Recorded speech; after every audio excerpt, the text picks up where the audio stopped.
Welcome to American Intelligence Media. My name is Douglas Gabriel. I'm your host, and today my guest is Michael McKibben. Welcome to the show, Michael. Thank you, Douglas. You know, when we talk with you, sometimes it's very calming, and other times it's terrifying. It's going to be terrifying today because Betsy won't let me talk about this in any calm way. I have to yell, wetware, wetware, wetware. You will be implanted with wetware. Yes, that is the outcome of what we're going to say, and that the Internet of Things has already been created as a patent that's going to take over every single thing that can move. And even you as a human being will have implants put in you that not only keep track of you and surveil you, but can control your muscles, or can just make you have your 0-day input, turn off button drop to the ground. You think we're kidding? No, Michael McKibben and I, one day, while we were talking on the phone, we were talking about Hillary Clinton's Rose law firm connection to the QRS-11, which we call can bring down planes. It can bring down trains, cars, anything that has one of these in it, which is basically anything that moves, and they're all controlled by one central control and one type of code. Well, who controls that? Well, we accidentally found that this was being kind of a patent scam ran through Little Rock, Arkansas, through the Rose law firm, because Hillary Clinton is an infringement patent attorney, because her dad was, of course, a mob boss in Chicago. So, as I always say, she wasn't that good with a Tommy gun, so she went into being a patent attorney. And basically, I would say she was the first patent troll, big, gigantic patent troll for the digital world, and she connected with that cabal early on that were trying to control how intelligence ran through IBM computers, whether it could get out of the country, whether it couldn't, how it would go through AT&T lines. And so the same people, Robert Mueller, Rod Rosenstein, John Podesta, these same group of people were morphing their ability to do what I would call industrial espionage into the way that they could control the world, but not, that sounds like a complete conspiracy theory, but once you hear Michael describe some of the details of this patent, it's going to blow your mind. As you know, I don't usually use notes, but in this case, the name of this patent is so special. He prepared for me some notes today. Richard C. Walker, who was basically a stooge who came out of Hewlett-Packard and created his own company, Agilent, is just a front man for this wonderful patent, which is basically the Big Brother patent that controls everything. It is called the PFN-TRAC FACT. Now, that means the Protected Primary Focal Node Trusted Remote Activity Controller Federal Access Control Technology.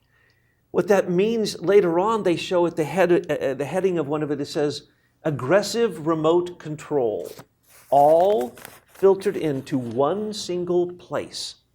And that place has control of the NSA, the FBI, the CIA, the White House. It has control of everything that's digital. The FAA. FAA. Well, who are these people? How could a guy write a patent that says he's going to take over the world, and then any patents afterwards have to pay him his rights because he conceived of this first? And it's somehow connected to Hillary Clinton and the same group of people who are part of Uranium One, part of the dossier, and all this kind of stuff. Well, that patent was issued in 2005, but if you actually read the patent, and I've read a few patents now in my career, the underlying paperwork goes all the way back to 1996. So since 96, this patent has been developed, and if you actually incorporate all the pages of prior filings and application filings, it's almost 2,000 pages to this patent. Which you say is far beyond the longest patent in history. I've never read one this long. Now, you shocked me to tell me that patent, because this wackadoodle wrote this patent, he gets to subsume anything that came afterwards just because he wrote down that there's going to be 5G. He wrote down that there's going to be wet work technology that gets put into your body, which, by the way, there already is. And instead of just a little thing to keep track of you, as we say, it's a thing that can literally demobilize you. They want to aggressively remote control. Well, I mean, This is amazing. the patent is appallingly shocking. It is. It's just beyond. On the surface, it's just legalese. You've really got to read it and really understand what these guys are saying. And it's obviously not written by one guy. It's clearly a cabal of people that want to claim that control of all things that move and don't move on the planet, including all of our inventory and our cars and our houses, is going to communicate with this point focal node, this one location, where everything can be controlled from that location in two directions. They can hit a button and stop everything. That's clearly Theoretically. that's clearly the intent of this technology. Where they started in '96 was the control of cars, and so as technology developed, they added robots, they added planes, they added trains and ships, and eventually, if you look at their illustrations now, it's everything. Everything under the planet and actually in low orbit. They actually have the terminology for low orbit included in this thing, is controlled by this PFN track federal control system. Satellites, nuclear missiles. Oh, there's plenty of illustrations of satellites. They have control of everything. And a matter of fact, you can't get a patent unless you agree basically with this patent. They're not even going to let you put your patent into application. And even if you had a patent that was beyond this patent, they would simply subsume it, because there are patent laws that say that they can take anybody's patent if it affects national security. Everything about the PFN, TRAC, it's all FACT for short, right. is we call it the Internet of Things patent. Right. Because it's turned you into a thing. It's turned you into Wetworks. Now, let's go back for just a second. You use the term wetware. That's actually term in that patent. Oh, yes. Wetware. Yes. And then in parentheses, they have people. Mm-hmm. That's what we are considered. We are basically a biological machine that they needed to figure out how to control like they control all other machines. And if they don't have that, then they just don't feel comfortable. Well, there is a place, the Department of Defense now is allowed, because of the National Defense Authorization Act, to the Board of Broadcasting Governors operate within the United States of America. This is now known. It's coming up in the news again and again. But inside of that group, there is the Global Engagement Center, which we call the Ministry of Truth. That is the center that admits that they use 40 different tools that they can go in, target anyone, and attack them in the virtual world, in the world of cyber warfare. And so this isn't a joke.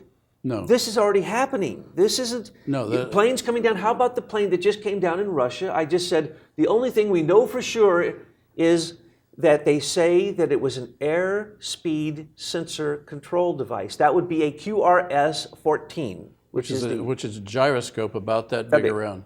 Little tiny thing. Right. Okay. Well, that's because when Hillary Clinton was involved with a person down there whose name I've forgotten, Balaf, or anyway, this inventor down in Little Rock, Arkansas. Hafley, right. And she got in on that one. Oh my, because it got spread everywhere. And of course, James Chandler's there, and he made sure it got spread to France, so it would go to Russia, and it would go to China and everywhere else before it came back to America, where it really originated, so that then they would have control of the whole world. So yes, the whole friggin' world uses this device, and it can bring down a plane anywhere, and that's probably what brought down that plane in Russia. Do you know what company? Oh, Agilent? No, who is it? Mitt Romney's company, Bain Capital. Oh yes, Bain Capital, the #1 investor, and I think it's Systematec. And he came in on this because, Mitt Romney is a Bush, okay? Unfit Mitt is a Bush. And if you would elect him, you would elect an armadillo, perhaps, would be more moral than this fake person. And he goes, don't get me started on Unfit Mitt. But yes, Bain Capital came in and said, as insider trading, we went in on this because why? We're going to make everybody think that this came out of France, and that it's, like French, everything is universal. So everybody use it, it's all good. No, we control the off switch. Hillary Clinton, essentially, one could say, literally controls the patent that controls the off switch for the QRS-11, QRS-14, also called the uninterruptible autopilot. It's part of that system. And hi, Field McConnell. I'm always supposed to give a call out to Able Danger. Right. And Field. He was the first one to raise he's the one who alarm. busted this wide open, and then we went and looked at it and went, holy cow.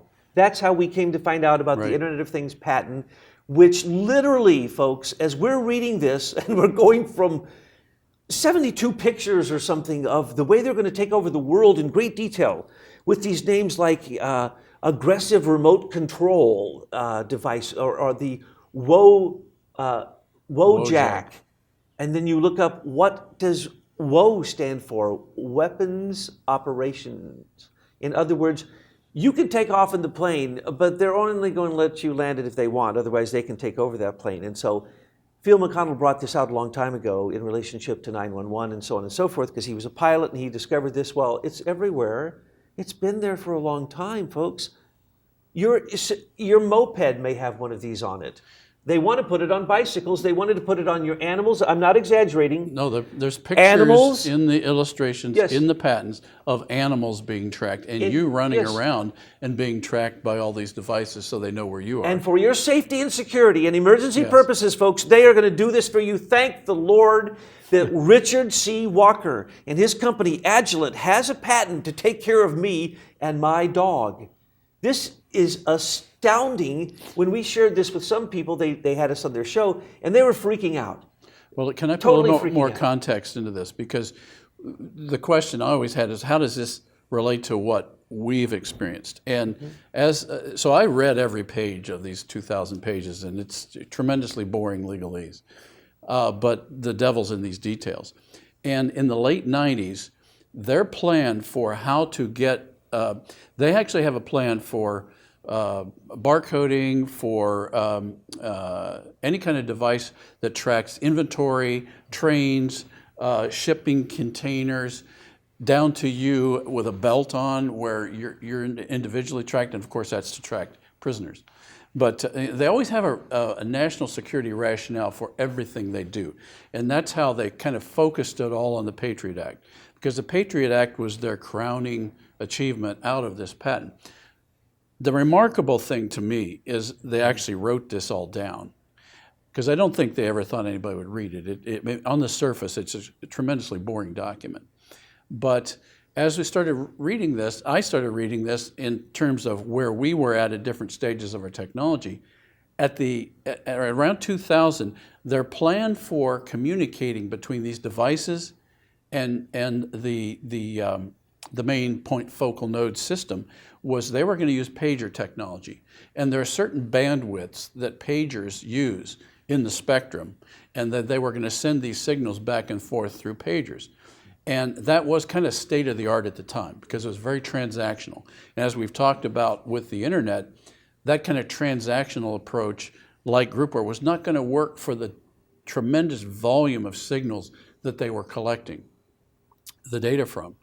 And so they were stuck. I could tell. And thus your technology. They were stuck. And so when we came along, Professor Chandler obviously was involved with this Walker guy and IBM. And when he realized that we had figured out how to unstick them, they had to have it. Because you can see the description in the technology of how these different systems are communicating with each other in a scalable environment. And that could not have happened without our invention. Hewlett-Packard was part of the IBM Eclipse They were one of the early members. And so the guy who gets credit for this, who's just a stooge who worked for Hewlett-Packard for years and years and years, who didn't invent anything, then just all of a sudden, while he's working for Hewlett-Packard, invents the greatest patent ever made in history, and then he breaks off. He breaks off then. I've got to stop with you. a $2 billion investment in a company before it becomes an IPO, and oh my goodness. I have to stop you. I have to tell you who his attorney was. Who do you think his attorney was that helped him on all these applications from 96 to 2005? WilmerHale. Correct. I thought biggest criminal lawyer firm in the world. Well, Just got it in the first chance. Because why? They're the biggest, and that's where Mueller and his other people in his investigation that came out of WilmerHale, 5 or 6 of them. By the way, we now find out that they have all continuing top secret security Yeah, clearances. that was just came out the other day. It's amazing. They all have it's the same people who went after you and your company, Right. stole the patents of everyone, and made sure that when they're ready, they all have insider trading. They do the investment up front. Their millions become billions, and it's the same old story. We've outlined this because the Highlands Forum, the In-Q-Tel, Lidos, DARPA, all of these things, we've Eclipse shown how Foundation. it's all rigged.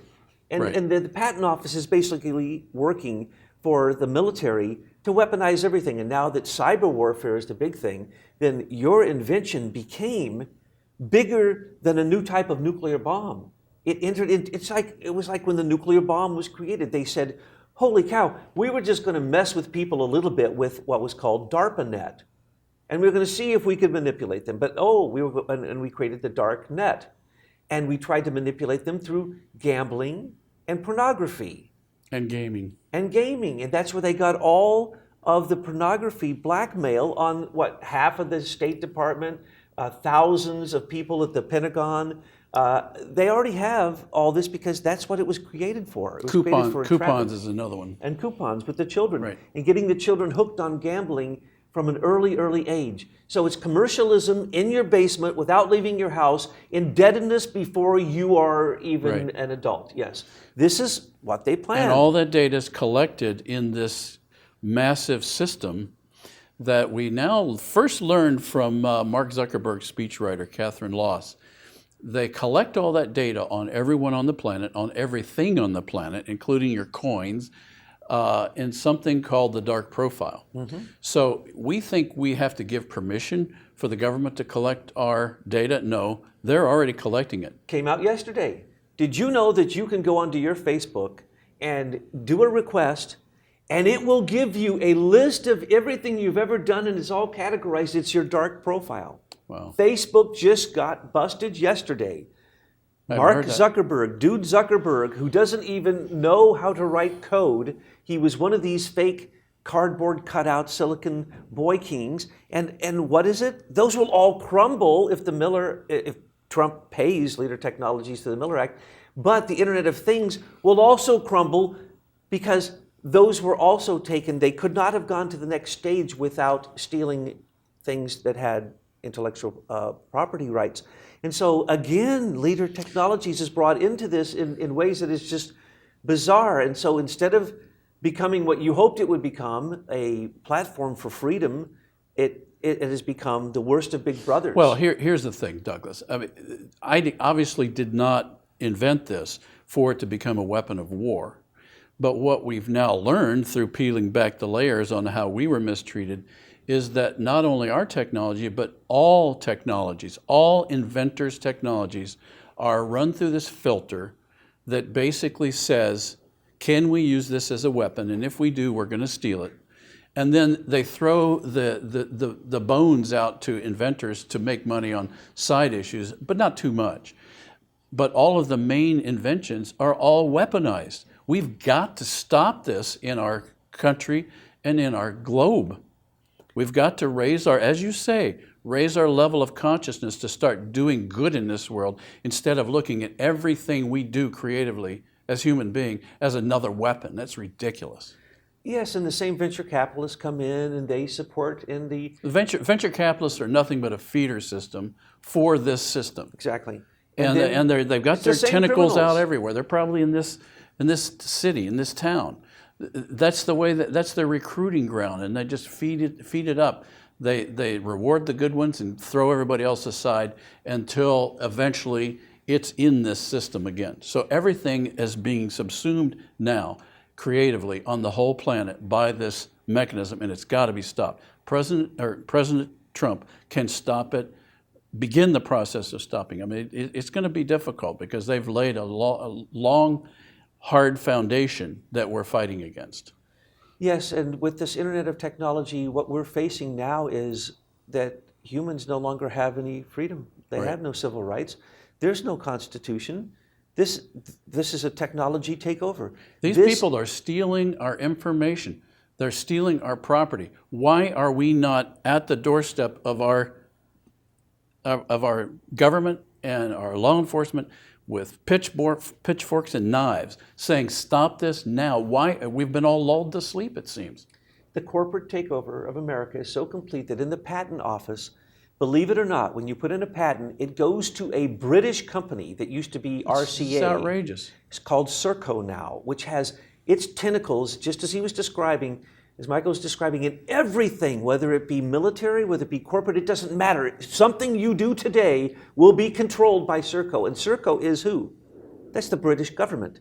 Well, why is the British government getting contracts to control the patent office? If you put in a patent, it's going to be screened by a British company. I asked an inventor yesterday who's got 16 patents. She was the director of network architecture for Sun Microsystems, who's got 16 patents, active litigation right now with some of the major players. I asked her if she had ever heard of Serco.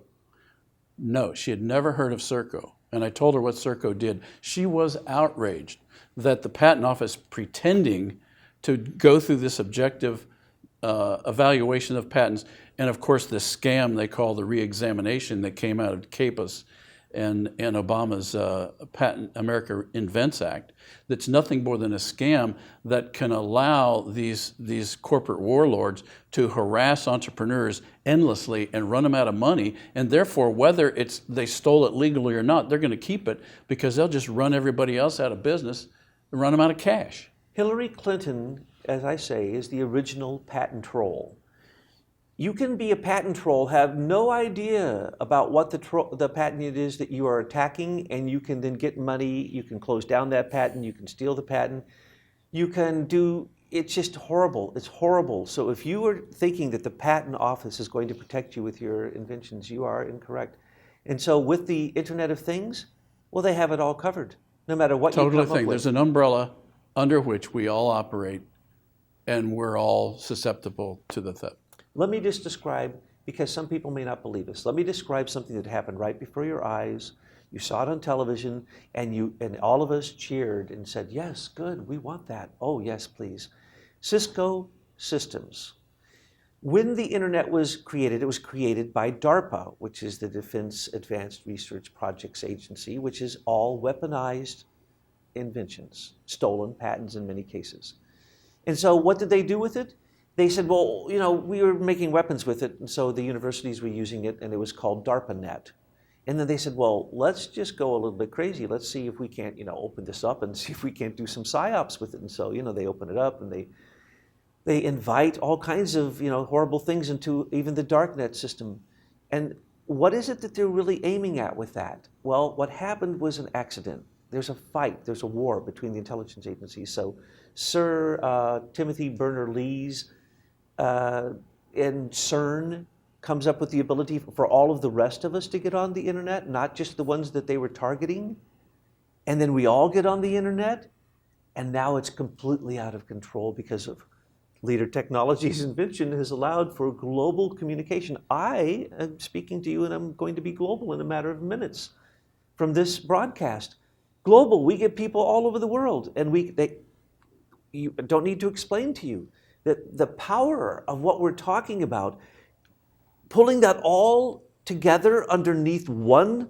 Look what happened when it was all together underneath Eric Schmidt and Google turning into Alphabet, including, of course, Gmail and Google Earth and all the different applications. And then look at what happened with the PSYOPs experiment with Facebook. As these things come out, those people are jumping ship because why?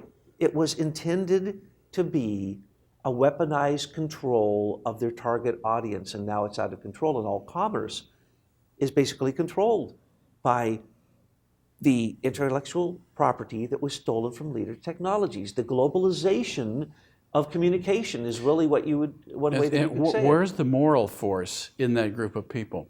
From what I'm observing, there is no moral force. And that's the thing that's totally lacking here. There's no spirit. There's no humanity here. And we've got to fix that. If we don't, we will succumb to this. But I think we will. I think that President Trump is in a unique position to completely turn the tables on this whole circumstance and help us get back to, with the help of a lot of patriots all over the planet, to get back to what we should be doing with this technology and the way it should be respecting people's constitutional rights to privacy and property, which have both been totally abused. It's 180 degrees from what I designed, but we can get back to it.